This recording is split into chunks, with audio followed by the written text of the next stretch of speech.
মন্দারমণিতে ঘুরতে যেতে চাইলে এই ভিডিওটা কিন্তু আপনাদের দেখতেই হবে, কারণ এই ভিডিওতে আমি আপনাদের সঙ্গে শেয়ার করব কিভাবে খুবই কম খরচে ফ্যামিলি নিয়ে আপনারা মন্দারমণিতে ঘুরতে পারবেন। এই যে দেখছেন এই রিসর্টটা, এটা কিন্তু শান্তিনিকেতন বিচ রিসর্ট। এটা কিন্তু একদম সমুদ্রের সঙ্গে। আর দেখুন রিসর্টটা খুবই সুন্দর, আর অবশ্যই সুইমিং পুল আছে, আর এখানে কিন্তু থাকা খাওয়ার সুব্যবস্থা আছে, আর এখানকার রেস্টুরেন্টের খাওয়ার মানও যথেষ্ট ভালো। এর আগের ভিডিওতে আমি আপনাদের সঙ্গে পুরো রিসর্টটা কিন্তু শেয়ার করেছি। আজ আমি আপনাদের সঙ্গে শেয়ার করব এখানে কিভাবে আপনারা 2-3 দিনের জন্য খুব আরামসে ঘুরতে পারবেন, একই সঙ্গে দীঘার জগন্নাথ মন্দিরে কিভাবে যাবেন, আর এখানকে থাকার খরচ কত। এই যে আমরা কিন্তু এই কালাসোনা বাসে চড়ে এসেছি। এই কালাসোনা বাসটা কিন্তু কল্যাণী থেকে ছাড়ে, এছাড়াও কিন্তু এরা বিভিন্ন জায়গা থেকে এদের বাস রয়েছে। আমরা কিভাবে এই কালাসোনা বাস বুক করেছি তাও জানাবো আপনাদের এই ভিডিওতে। আর আপনারা কিন্তু এই কালাসোনা বাসে চললে আপনাদের খুব ভালোই লাগবে, কারণ বাসের ব্যবস্থা খুবই ভালো। এই যে দেখুন বাসের ভেতরটা কি সুন্দর, পুরোটাই কিন্তু এসি। আর এই বাসের সবথেকে ভালো যে ব্যবস্থাটা দেখলাম সেটা কিন্তু জায়গাটা অনেক বেশি, তাই একজন বসলে যারা লম্বা মানুষ তাদের পা কিন্তু লেগে থাকবে না। আর ওপরে কিন্তু শোয়ারও ব্যবস্থা রয়েছে, আপনারা চাইলে শুতেও পারেন। এই বাস কিন্তু আমরা বুক করেছিলাম রেড বাস থেকে। আপনারা চাইলে সরাসরি kalasona.com থেকেও বুক করতে পারেন, আর আমি আপনাদের এই কালাসোনার নাম্বার দিয়ে দেবো, আপনারা সেখান থেকেও বুক করতে পারেন। সেখানে বুক করলে কিছুটা কম খরচ হবে। এই যে দেখলেন তো সিটের ব্যবস্থাগুলো সব কীরকম, আর এই যে এটা কিন্তু পুশ করলে সিটটা শুয়ে যায়, আর এখানে জল রাখার ব্যবস্থা রয়েছে, সাইডে চার্জার পয়েন্টিং রয়েছে, উপরে লাইটের ব্যবস্থা রয়েছে। আর এই বাসের সব থেকে ভালো ব্যবস্থা হলো এটার বাথরুম। এই যে দেখুন বাথরুমটা, তাই আপনারা আর কোনো অসুবিধা হবে না, বাসের মধ্যেই বাথরুমের ব্যবস্থা রয়েছে। আমি ডেসক্রিপশন বক্সে এর নাম্বার দিয়ে দেবো, আপনারা সরাসরি কালাসোনাতে ফোন করে বুক করতে পারেন, আবার রেড বাস থেকেও বুক করতে পারেন। তাই আপনাদের কিন্তু আর কোনো সমস্যা হবে না দীঘা বা মন্দারমণি যেতে। এটা কিন্তু কল্যাণী থেকে যায়। এই যে এবার দেখুন আমাদের সেই শান্তিনিকেতন বিচ রিসর্টের মন্দির। এখানে কিন্তু খুব সুন্দর একটা শিব ঠাকুরের মন্দির রয়েছে, যেখানে প্রত্যেক দিন দুপুর ও রাতে পুজো হয়। আর এখানকার লনও বেশ বড়। এটা কিন্তু শান্তিনিকেতনে পরিবার নিয়ে থাকার জন্য সব থেকে আদর্শ একটা রিসর্ট। সব রকমের সুযোগ সুবিধা রয়েছে, রেস্টুরেন্টের খাবার খুব ভালো, একদম কিন্তু সমুদ্র ঘেঁষা। আর কি চাই। তাই আপনারা যদি এটা বুক করতে চান তাহলে বুক করতে পারেন। এখানকার রুম ভাড়া কিন্তু 2000 টাকা থেকে শুরু। আমি ডেসক্রিপশন বক্সে নাম্বার দিয়ে দেব, আপনারা সেখান থেকে বুক করে নিতে পারেন।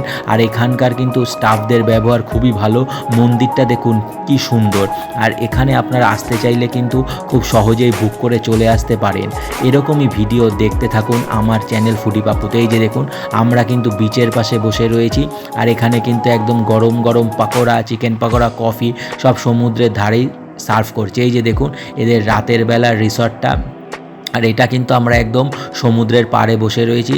এইদিকেই সমুদ্র, তার পাড়ে বসে একদম বিকালবেলা সন্ধ্যাবেলায় আপনারা গরম গরম কফি, চা সব উপভোগ করতে পারবেন।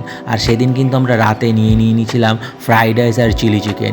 এইখানকার যে রেস্টুরেন্ট অর্থাৎ শান্তিনিকেতন বিচ রিসর্টের রেস্টুরেন্টের খাবার মান কিন্তু খুবই ভালো, তাই আপনারা পরিবার নিয়ে এখানে আসতেই পারেন। আমি তো এবার মা বাবা ভাগনা ভাগ্নি সবাইকে নিয়ে গেছিলাম, খুব ভালোই লেগেছিল। এই যে দেখুন এই যে একদম সমুদ্রর ধার ঘেঁষায় কিন্তু আমাদের সেই রিসর্টটা।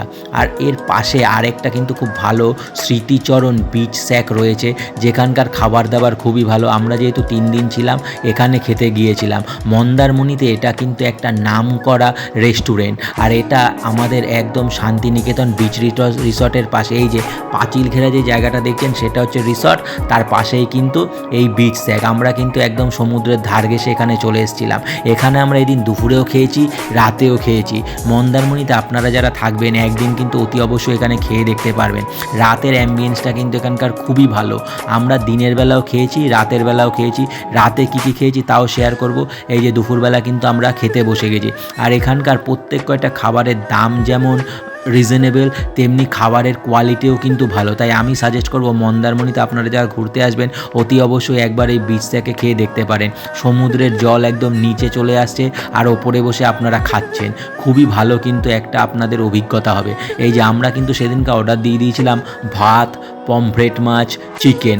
এখানকার কিন্তু থালি সিস্টেম রয়েছে, যা মন্দারমণির বিভিন্ন রিসর্টে আপনারা পাবেন না। এখানকার থালিতে কিন্তু বিভিন্ন ধরনের আইটেম দেওয়া হয়, 2 রকমের সবজি, ভাজা, আর সঙ্গে আপনারা যে কোনো ধরনের মাছ নিতে পারেন। আমি দেখলাম মন্দারমণিতে কিন্তু এই পমফ্রেট মাছ, পাবদা মাছ, তারপরে চিকেন, ভেটকি, এই সমস্ত সামুদ্রিক মাছের টেস্টই ভালো, তাই আপনারা কিন্তু এগুলো ট্রাই করে দেখতে পারেন। এখানকার ভেটকি মাছটা যতটাই ভালো, পমফ্রেট মাছও ভালো, আর একই সঙ্গে কিন্তু চিংড়িটা তো দুর্দান্ত। আমরা কিন্তু সবই খেয়েছি। আর হ্যাঁ, শান্তিনিকেতন যে বিচ রিসর্টটার কথা আমরা বলছি, সেখানকার খাবার দাবারও কিন্তু ভালো। আমরা 2 দিন শান্তিনিকেতন বিচ রিসর্টের খেয়েছি, আর একদিন কিন্তু ফুল ডে এই স্মৃতিচরণ বিচ থেকেই খেয়েছি। এই যে দেখুন, এখানে কিন্তু এমনভাবেই খাবার দেওয়া। এইদিকে রয়েছে কিন্তু সেই পমফ্রেট মাছ, এই যে চিকেন, আর সঙ্গে 2 রকমের সবজি। এখানকার খাবার খুবই ভালো। ঠিকানাটা তো দিয়েই দিলাম, একদম কিন্তু সেই শান্তিনিকেতন বিচ রিসর্টের পাশে। আর শান্তিনিকেতন বিচ রিসর্টটা হলো মন্দারমণির যে সবথেকে বড় রিসর্ট রয়েছে, সানসিটি, যেটা হচ্ছে আগে রোজ ভ্যালি ছিল, রোজ ভ্যালির রিসর্ট, এখন নাম সানসিটি। সেই সানসিটির পাশেই কিন্তু আমাদের শান্তিনিকেতন রিসর্ট।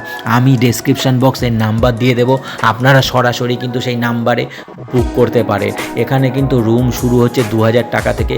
এখানে সুইমিং পুলের ব্যবস্থা রয়েছে, আর প্রত্যেকটা ঘর এসি, খুবই কিন্তু সুন্দর। এর আগের ভিডিওতে আমি আপনাদের পুরো শান্তিনিকেতন বিচ রিসর্টটা ঘুরিয়ে দেখিয়েছি, আপনারা কিন্তু দেখে নিতে পারেন। এবার আমরা দীঘা মেরিন ড্রাইভ ধরে যাচ্ছি কিন্তু দীঘার জগন্নাথ মন্দিরে। আমরা শান্তিনিকেতন যে বিচ রিসর্টে ছিলাম, সেখান থেকেই টোটো বুক করে নিয়েছি। এই গাড়িগুলো কিন্তু টোটো নয়, যে বিক্রম বেতাল যে টাইপের গাড়িগুলো বলে, অর্থাৎ অটোর মতো, যেগুলো দীঘায় চলে।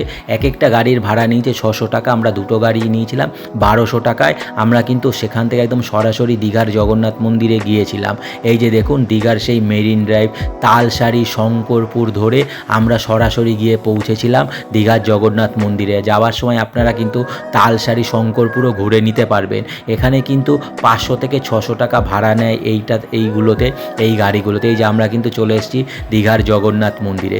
দীঘার জগন্নাথ মন্দির সম্পর্কে কয়েকটা ডিটেলস আপনাদের দিয়ে রাখি। এইটা কিন্তু অনেকটাই বড়। এখানে চাইলে আপনারা ভোগও খেতে পারেন, এখানে পুজো দেওয়ার ব্যবস্থা রয়েছে। আর যাদের হাঁটতে অসুবিধা রয়েছে, বয়স্ক মানুষদের জন্য কিন্তু হুইল চেয়ারের ব্যবস্থা রয়েছে। আর হুইল চেয়ার দিয়ে যারা যাবেন তাদের কিন্তু কোনো রকম লাইন দিতে হবে না, সরাসরি কিন্তু একদম ডান দিক ধরে একদম জগন্নাথ মন্দিরের যে মেন গর্ভগৃহ, সেখানে আপনাদের প্রবেশ করিয়ে দেওয়া হবে। বয়স্কদের জন্য, যারা হাঁটতে পারে না, তাদের জন্য কিন্তু এই বিশেষ সুবিধাটা রয়েছে। আর এখানে গিয়ে কিন্তু আমার খুবই ভালো লাগলো।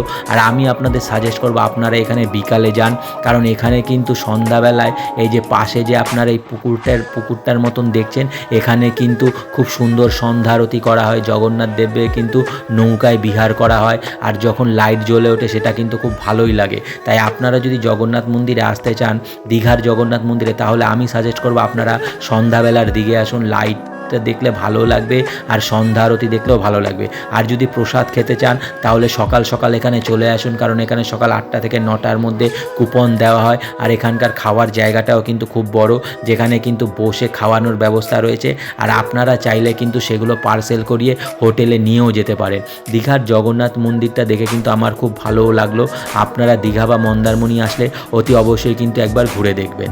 আর এই যে দেখুন, রাতের বেলা কিন্তু আমরা হোটেলে ফিরেই একদম চলে এসেছি আবার সেই স্মৃতিচরণ বিচ থেকে খেতে। এখানটার অ্যাম্বিয়েন্সটা একবার দেখুন, হু হু করে হাওয়া বইছে, নিচ দিয়ে সমুদ্রের জল, আর আমরা ওপরে বসে রয়েছি।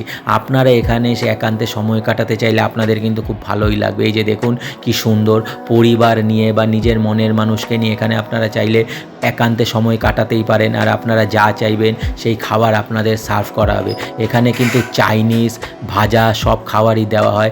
আমরা সেদিনকার রাতে অর্ডার দিয়েছিলাম মিক্সড ফ্রাইড রাইস আর ড্রাই চিলি চিকেন, আর আমার জামাইবাবুরা নিয়ে নিয়েছিল রুটি, সাথে পনিরের ভুজিয়া, তরকারি সমস্ত। আপনারা এখানে যে সমস্ত খাবার চাইবেন সবই পাবেন। এখানকার চাইনিজ খাবার যেমন ভালো, ভাতও ভালো, আর মাছের আইটেম তো খুবই ভালো। এই যে দেখুন, মিক্সড ফ্রাইড রাইস আর চিলি চিকেন। এখানে চিলি চিকেনের এক প্লেটে কিন্তু 10টা করে পিস থাকে, দাম 200 টাকা। মিক্সড ফ্রাইড রাইসের দামও 200 টাকা। কিন্তু পরিমাণটা আমার যা দেখলাম, তাতে কিন্তু একজনেরই লাগবে, কারণ এক প্লেট দিয়ে দুজনের হবে না।